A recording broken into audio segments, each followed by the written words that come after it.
Hey guys, Levi here with Trident Fly Fishing, and today we're going to be tying a Clouser Minnow, sort of like the other Clouser Minnow, but this is the real easy version. I've heard it called the New England style, but it's really the way that I prefer to tie and fish this fly, and it's a lot easier and a lot less time consuming than the original.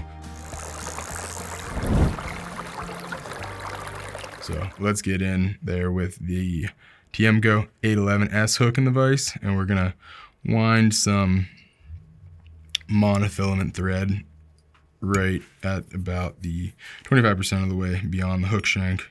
We're going to move in there with some lead eyes, just like the original Clouser. You'll see the differences between the two once we move through this video, but like I said, I sort of prefer this style of the Clouser to the original, but that's ultimately chef's choice. So now that we have our little base of thread, we're going to run some eyes onto the hook. These are size large lead eyes to match the 1/0 hook in the vise. But you can tie this fly certainly larger, certainly smaller. Get in there with your figure 8 wraps and the combination of those and the helicopter wraps. This is one you can tie in like a minute and a half if you really get good at it. Alright, that's locked in, so now we're going to invert the vise and move right into some white bucktail. Need a nice bunch. We want it to be at least the length of the hook shank. You can make it larger. This fly's going to ride hook point up and have a real nice enticing jigging action to it. This is a fly that's caught a ton of fish. I think the original Clouser, I want to say Lefty, caught over 85 different species on it, which is pretty dang impressive. But you can rely on this whether you're chasing striped bass, bluefish, weakfish, albacore, anything like that. You could take it offshore as well. It's a real versatile pattern, one that everyone should know how to tie, one that everyone should try fishing at least once. Alright, so now that we've got that prepped and ready to go, we're going to tie that in just behind the hook's eye.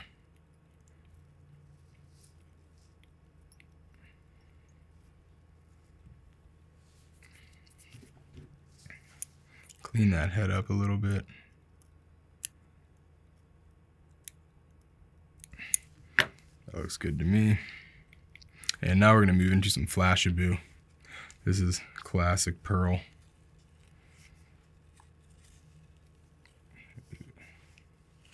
I'm going to grab, I don't know, 8 or so, somewhere between probably 8 and 12 strands of this.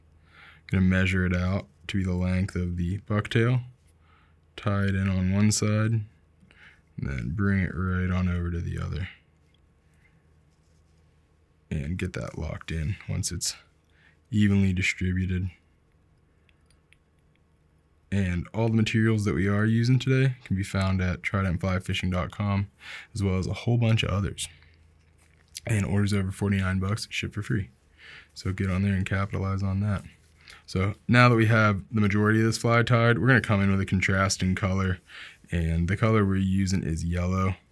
This is a real nice classic color for this pattern, but you can imitate a million different bait fish here. Real good for sand eels, bay anchovies, silver sides, that sort of thing. Okay. This bucktail barely has the length I need. Should have accommodated that. Get in there. We want a similar sized bunch to the white. And if anything, if you want to make this tie just a little shorter to sort of contribute to some taper there, that definitely doesn't hurt. Get that measured. And hold on one second. Cut it flush so it's easier to get a neat head on there. You guys have a specific story about the Clouser, go ahead and drop that below, because I know this is a fly that gets fished heavily, whether you're in New England like us or in Florida or chasing smallmouth bass. It just works on a variety of fish with a predatory instinct. Alright, so I'm happy with that. I'm going to put a nice little head on this. Oop. And you can hit it with some adhesive, anything you like. Whatever glue is your choice. But now we're going to go ahead and finish that off. And that is a easy Clouser, New England style Clouser, whatever you want to call it. That's all that's to it. I want to thank you guys for watching, and I'll see you next time.